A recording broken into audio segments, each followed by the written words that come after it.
안녕하세요, 여러분. 이번 주 첫 수업 시작하도록 하겠습니다.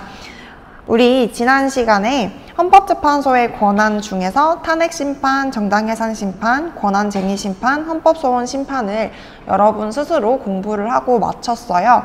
여러분이 각자 공부한 부분을 먼저 저와 함께 정리한 다음에 다음 진도를 나가도록 하겠습니다.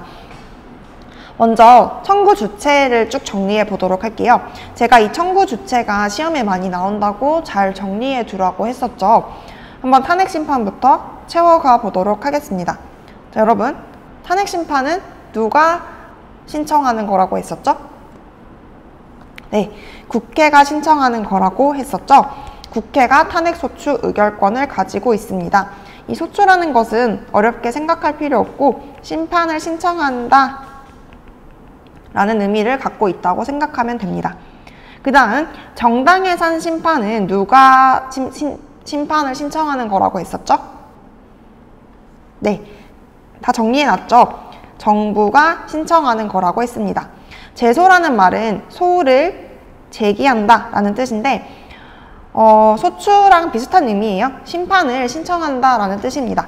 그러니까 의미가 다 비슷하기는 한데 그러니까 무슨 심판이냐에 따라서 용어가 조금씩 다르게 쓰이더라고요. 그래서 비슷한 의미다라고만 생각하면 되는데 시험 문제에 이런 단어를 처음 보면 당황할 수 있잖아요. 그래서 각 단어를 적어 놓았어요. 근데 너무 어려워할 필요 없습니다. 다 똑같이 심판을 신청한다라는 뜻을 갖고 있다고 생각하면 됩니다. 자, 그 다음 권한쟁의 심판은 누가 신청하는 거였죠? 네, 다툼이 발생한 국가기관 또는 지방자치단체가 청구하는 거라고 했습니다. 그 다음 헌법소원 심판은 누가 신청하는 거였죠? 네, 헌법소원 심판은 다른 심판과 다르게 일반 국민들이 청구하는 거였습니다. 다 정리 잘 했던 거죠? 그 다음 이제 내용 정리해 보도록 할게요. 탄핵심판은 뭐였냐면은 대통령을 비롯한 고위직 공무원이 헌법이나 법률을 어기고 권한을 행사했을 경우 헌법재판소에서 실제로 이 사람들이 헌법이나 법률을 어기면서 권한을 행사했는지를 조사를 해서 이 사람을 임기 중에 자를지 말지를 결정하는 심판입니다. 네, 그리고 이 고위직 공무원에는 국회의원 빼고 다 있다고 생각하면 돼요. 대통령도 있고 국무총리도 있었고 국무위원도 있었고 또 신기한 거는 헌법재판소 재판관도 있었어요. 그쵸? 만약에 헌법재판소 재판관이 탄핵심판의 대상이 되면은 그 재판관 빼고 심사를 하겠죠. 네, 이런 식으로 굉장히 많은 고위직 공무원이 탄핵심판의 대상이 되었습니다. 그 다음 정당해산 심판 볼게요. 우리나라는 정당 활동의 자유를 최대한 보장하고 있지만 민주주의의 질서를 해치는 정당만큼은 인정하고 있지 않습니다. 그래서 정당의 목적이나 활동이 민주적 기본 질서에 어긋나서 우리 민주주의 기반을 위협에 처하게 그러니까 민주주의 기반을 흐트러뜨리려고 한다. 그러면은 정부가 헌법재판소에 정당해산심판을 신청할 수 있어요. 그러면 헌법재판소는 실제 이 정당이 민주주의를 흔들고 있는가, 목적이나 활동이 민주적 기본 질서에 위배되는가를 판단한 다음에 정당을 해산시킬 수 있다고 했습니다. 네, 기억나죠? 그 다음 권한쟁의 심판은 국가기관 또는 지방자치단체끼리 싸우는 거라고 했었죠. 국가기관 상호간이나 국가기관과 지방자치단체 간 또는 지방자치단체 상호 간에 권한에 대한 다툼이 발생했을 때 이건 내 권한이야, 아니야 이건 내 권한이야, 이런 식으로 권한에 대한 다툼이 발생했을 때 누구의 권한에 속하는지 명확하게 규정해 주는 게 권한쟁의 심판이라고 했습니다. 그 다음 헌법소원 심판은 크게 두 가지 종류로 나누어진다고 했었죠. 그 중에 위헌심사형 헌법소원은 제가 수업 시간에 설명을 했던 거고요. 여러분이 스스로 공부한 거는 무슨 헌법소원이었죠? 네, 권리구제형 헌법소원이었죠. 그래서 권리구제형 헌법소원이랑 위헌심사형 헌법소원을 섞어서 문제에 많이 출제를 해요. 그러니까 되게 명확하게 잘 구분해서 정리해 둘 필요가 있습니다. 권리구제형 헌법소원은 뭐였냐면 국가 권력의 행사를 했는데 잘못 행사한 거지. 또는 불행사, 행사를 안 한 거야. 그 결과 기본권을 침해당한 국민이 헌법재판소에 저 기본권 침해당했어요. 구제해주세요. 라고 요청을 하면은 실제로 기본권이 침해당했는지를 심판을 하고 침해당했으면은 구제를 명령하는 심판이 권리구제형 헌법소원이었습니다.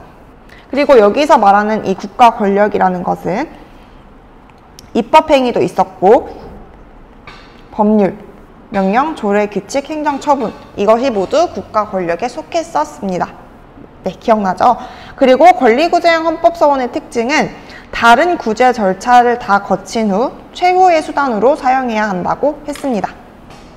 네, 이 헌법재판소의 권한 5가지는 정말 중요한 거거든요. 그러니까 네, 만화 보면서 잘 정리해 주시고 질문 있으면 바로바로 질문을 해 주세요. 네, 지금부터는 헌법재판 결정의 유형에 대해서 배워보도록 하겠습니다. 어쨌든 헌법재판소에 어떤 심판을 신청하면 헌법재판소는 어떠한 결정이든 내리긴 내려야 되잖아요. 이때 헌법재판소가 내릴 수 있는 결정은 각하, 기각, 인용 이렇게 3가지입니다. 각각에 대해서 알아보도록 할게요. 근데 알아보기 전에 여러분이 해줘야 할 게 있어요. 오타가 있더라고요. 여기 보면은 헌법소원이라고 적혀 있죠. 이 부분을 이렇게 저처럼 지우고 재판으로 다 고쳐주세요. 네, 헌법소원이 아니고 다 헌법재판입니다. 네, 다 지우고 고쳐 쓴 다음에 수업을 다시 들어주면 좋겠습니다. 네, 다 고쳤나요? 설명을 하도록 할게요. 일단 각하가 뭔지부터 보도록 할게요. 각하는 헌법재판의 청구가 형식적인 요건을 갖추지 못했을 때 내리는 결정입니다. 형식적인 요건을 갖추지 못하면은 아예 심판 자체를 안 해줘요. 어떤 경우가 있냐면 예를 들어서 권한쟁의 심판이 들어왔습니다. 권한쟁의 심판의 대상은 누구였어?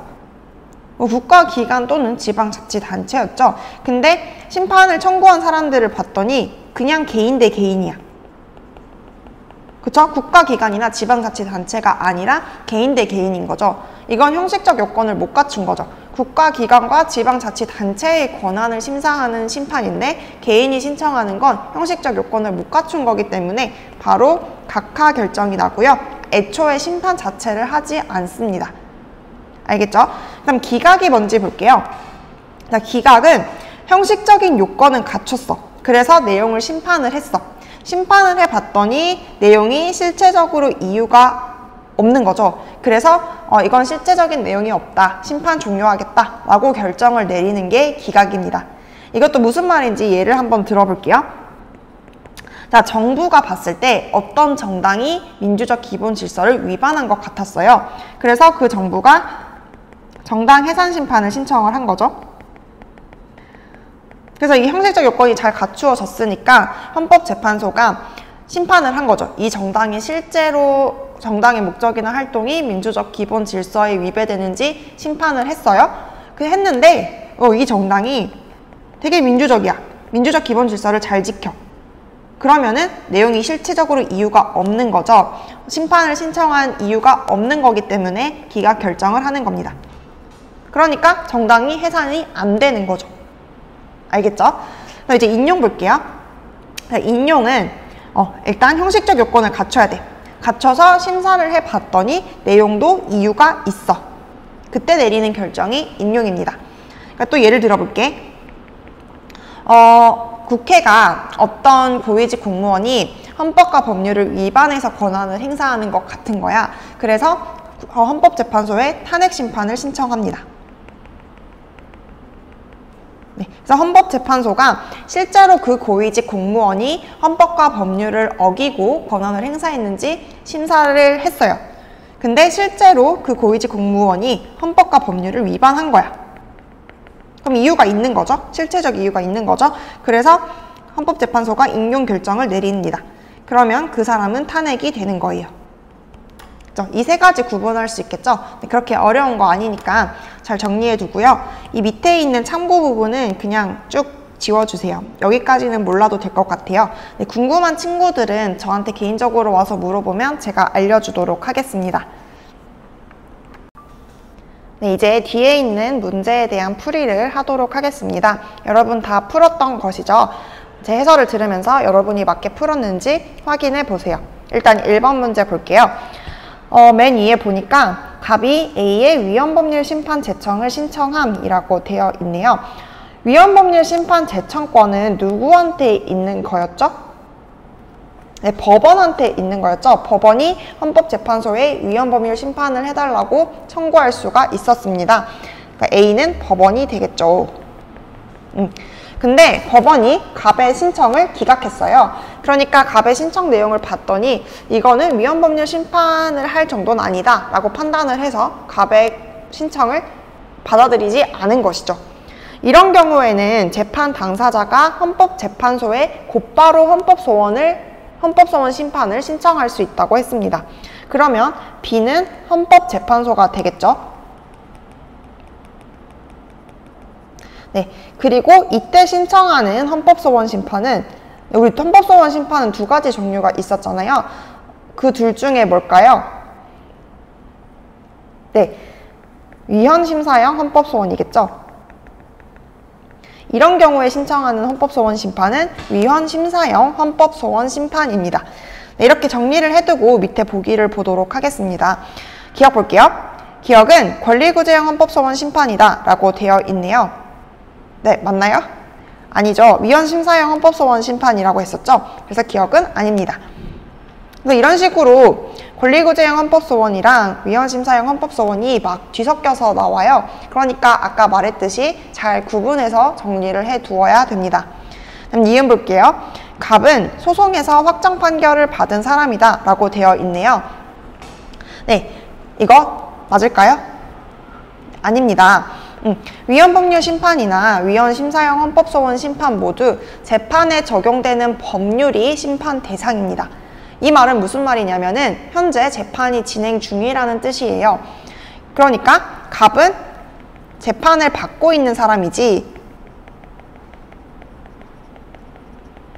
네, 소송에서 확정 판결을 받은 사람이 아닙니다.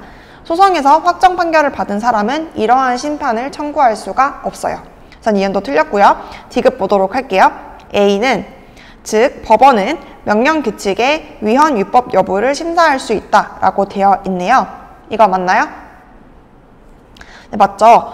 네, 우리 사법부 할 때 배웠던 건데 법원은 위헌 위법 명령규칙 처분 심사권을 갖고 있다고 했습니다. 디귿 정답이고요. 리을 볼게요. B 즉 헌법재판소는 위헌 정당의 해산 여부를 심판하는 권한을 가진다라고 되어 있네요. 이거 맞죠? 네, 방금 배운 거니까 쉽게 이해할 수 있습니다. 그래서 정답은 5번입니다. 다음 문제 볼게요. 다음 문제는 우리나라 헌법기관 A에서 C에 대한 묻는 문제이네요. 일단 A랑 C가 무엇인지부터 알아보도록 할게요. 봤더니 A는 탄핵소추를 의결할 수 있다고 되어 있네요. 탄핵소추 의결권은 누구한테 있었죠? 네, 국회한테 있었죠. A는 국회가 되겠습니다. 그 다음 B 볼게요. B는 B의 탄핵심판이 있을 때까지 라고 되어 있네요. 그러니까 B가 탄핵심판을 진행한다는 말이겠죠. 탄핵심판은 누가 하는 거죠? 네, 탄핵심판은 헌법재판소가 하는 거죠. 그래서 B는 헌법재판소가 됩니다. 그 다음 C. 네, C가 임명한 헌법재판소의 재판관이라는 글이 있네요. 헌법재판소의 재판관을 C가 임명했다는 말이죠. 그럼 C는 누구죠? 누가 헌법재판소 재판관을 임명했었죠? 네, 대통령이었죠. 그래서 C는 대통령이 됩니다. 네, 여기까지 잘 이해되죠? 이걸 바탕으로 보기를 보도록 할게요. 자, 1번 보겠습니다. A, 즉 국회는 행정부 최고심의기관이다 라고 되어 있네요. 자, 여러분, 행정부 최고심의기관이다 라는 말을 들으면은 어떤 기관이 하나 떠올라야 돼. 이게 키워드거든요. 뭐냐면 네, 국무회의입니다. 국무회의가 행정부 최고심의기관이라고 배웠었죠. 국회는 아니기 때문에 1번 틀렸습니다. 그 다음 2번. B는 3심제의 최종심을 담당한다 라고 되어 있네요. 3심제의 최종심을 담당하는 곳은 어디죠? 네, 우리 신급제도 할 때 했던 거죠. 3심은 무조건 어디에서 한다고? 네, 대법원에서 한다고 했습니다. 헌법재판소가 B니까 2번도 틀렸죠. 3번 보겠습니다. 대통령의 임기는 5년이며 중임할 수 있다. 맞나요? 네, 일단 임기는 5년인 게 맞고요. 중임이 안 됩니다. 우리나라는 단임제로서 딱 한 번밖에 못합니다. 대통령은. 그래서 3번이 틀렸습니다. 4번 볼게요. 헌법재판소 재판관 중 3명은 국회에서 선출한다 라고 되어 있네요. 맞나요? 네, 이거 맞는 말이죠. 3명은 국회에서 선출하고 3명은 대통령이 지명하고 3명은 대법원장이 지명한 다음에 9명 모두를 대통령이 임명한다고 했었죠. 그래서 4번이 정답입니다. 그래서 5번도 한번 볼게요. 5번 A의 장, 즉 국회의 장과 B의 장, 헌법재판소의 장은 모두 대통령이 임명한다 라고 되어 있네요. 일단 헌법재판소 장은 국회의 동의를 얻어서 대통령이 임명하는 게 맞습니다. 근데 A의 장, 국회의장을 말하는 거겠죠? 국회의장은 대통령이 임명하지 않아요. 이거는 국회에서 선출합니다. 네, 그래서 5번은 틀렸습니다. 네, 여기까지 문제 풀어보았습니다. 16차시를 다 마무리했으니 이제 다음 차시인 17차시로 넘어가도록 하겠습니다. 이번 차시에서 배울 내용은 국가기관들이 서로가 서로를 견제하기 위해 갖고 있는 수단들입니다. 서로가 서로를 견제하는 수단을 갖고 있는 이유는 다 권력분립의 원리를 실현하기 위해서인데요. 일단 권력분립의 원리가 무엇인지 파악한 다음에 각각 어떤 수단을 갖고 있는지 확인해 보도록 하겠습니다. 권력분립의 원리란 국가 권력을 여러 국가기관에 분산시키고 국가기관 상호 간에 견제하도록 함으로써 권력 간의 균형을 유지하도록 하는 원리를 의미합니다. 알겠죠? 그러니까 국가 권력을 분산시킨 다음에 분산만 시키는 것이 아니고 서로 견제까지 하게 함으로써 권력의 균형을 이루도록 하게 하는 것. 이게 권력 분립의 원리예요. 이 권력 분립의 원리를 두고 있는 이유는 뭐냐면 권력이 만약에 한 국가기관에 집중되어 있다고 생각해 보세요. 권력의 속성상 권력이 집중되면 집중될수록 그 권력은 남용되는 경향이 있어요. 그쵸? 게다가 아무도 권력을 행사하는 것에 대해서 견제하지 않는다고 생각해 보세요. 그럼 더더욱 그 권력을 남용할 가능성이 크겠죠. 그걸 막기 위해서 권력 분립의 원리를 두는 겁니다. 권력이 남용되면은 자연스럽게 국민들의 기본권은 침해될 수밖에 없습니다. 그러니까 권력 분립의 원리를 두는 궁극적인 이유는 국민의 자유와 권리, 즉 기본권을 보장하기 위해서인 거죠. 정리하자면 권력 분립의 원리는 국가 권력의 남용을 제한함으로써 국민의 자유와 권리를 보장하기 위해 두는 원리입니다. 잘 알겠죠? 이걸 바탕으로 이 권력 분립의 원리를 잘 실현하기 위해서 각각의 국가기관들이 어떤 견제 수단을 갖고 있는지 확인해 보도록 하겠습니다. 네, 어떻게 진행을 할 거냐면은 이 학습지 보면 여기 채워야 될 게 되게 많죠. 이 채워야 할 권한들을 제가 하나씩 띄울 거예요. 그러면 그 띄운 권한을 보고 잠깐 정지 버튼을 누른 다음에 이 권한은 누가 누구를 견제하기 위해 갖고 있는 권한인지를 여러분이 먼저 생각해 보세요. 약간 퀴즈 형식으로 진행이 되는 거죠. 생각을 다 한 다음에 답을 확인해 보면 좋을 것 같습니다. 알겠죠? 제가 띄울 권한들은 지난 시간까지 다 배웠던 권한들이에요. 그러니까 충분히 정답을 맞출 수 있어요. 여러분이 먼저 생각해 본 다음에 제 정답을 확인해 주세요. 자, 첫 번째 퀴즈. 국정감사 및 조사권은 누가 누구를 견제하기 위한 수단일까요?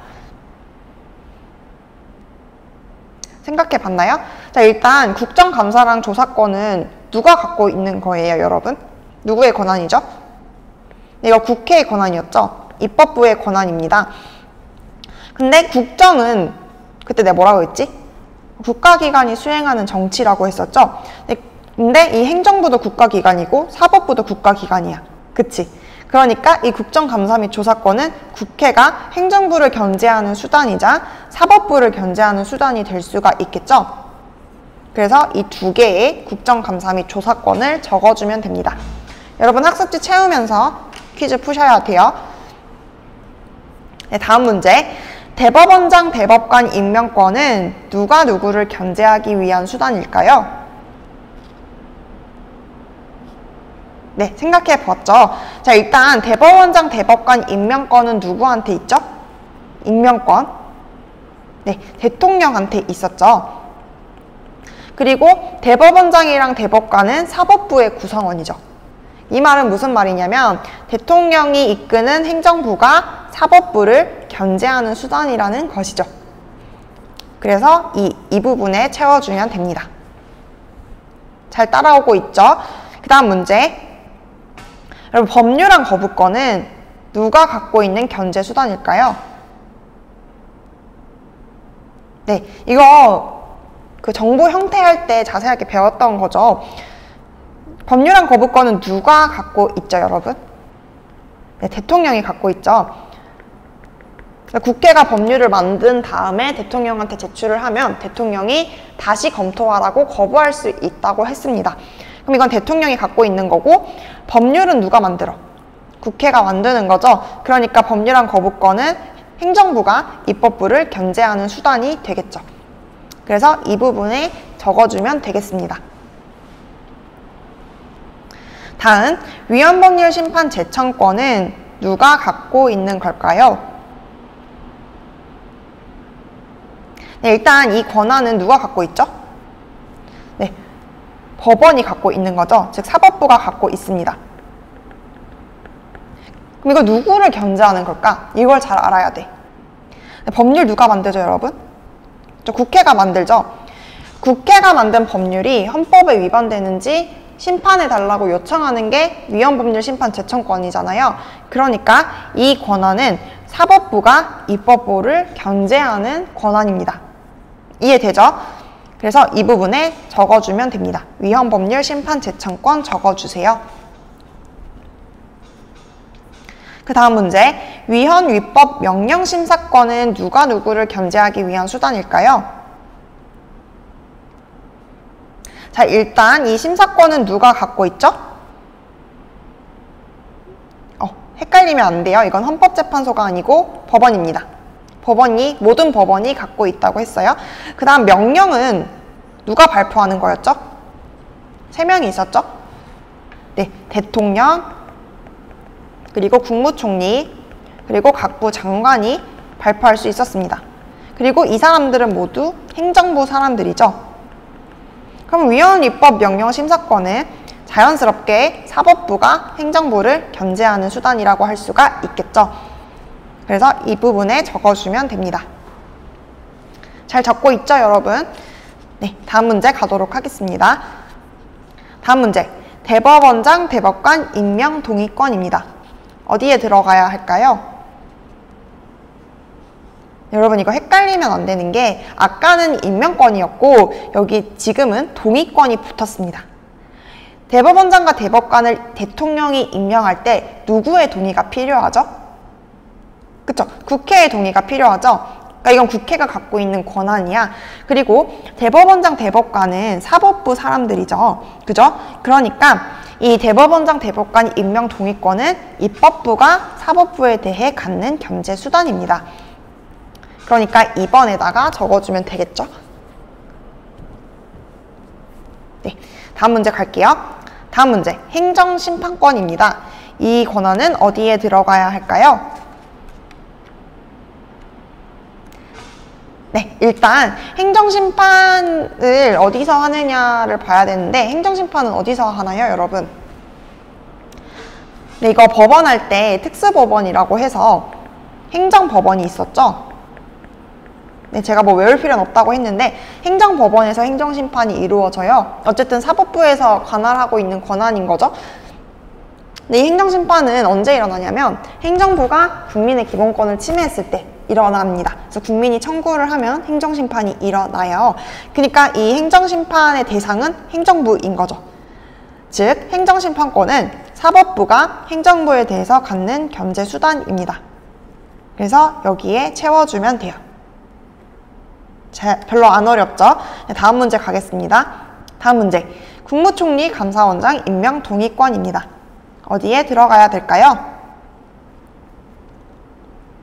자, 일단 국무총리랑 감사원장은 전부 행정부 사람이야. 이건 기억나죠? 그리고 이 사람들을 임명하는 건 대통령이야. 근데 이 사람들은 중요한 사람들이기 때문에 임명할 때 반드시 누구의 동의를 얻어야 된다고 했어. 누구의 동의를 얻어야 되죠? 네, 국회의 동의를 얻어야 되죠? 그럼 어디에 들어가야 돼?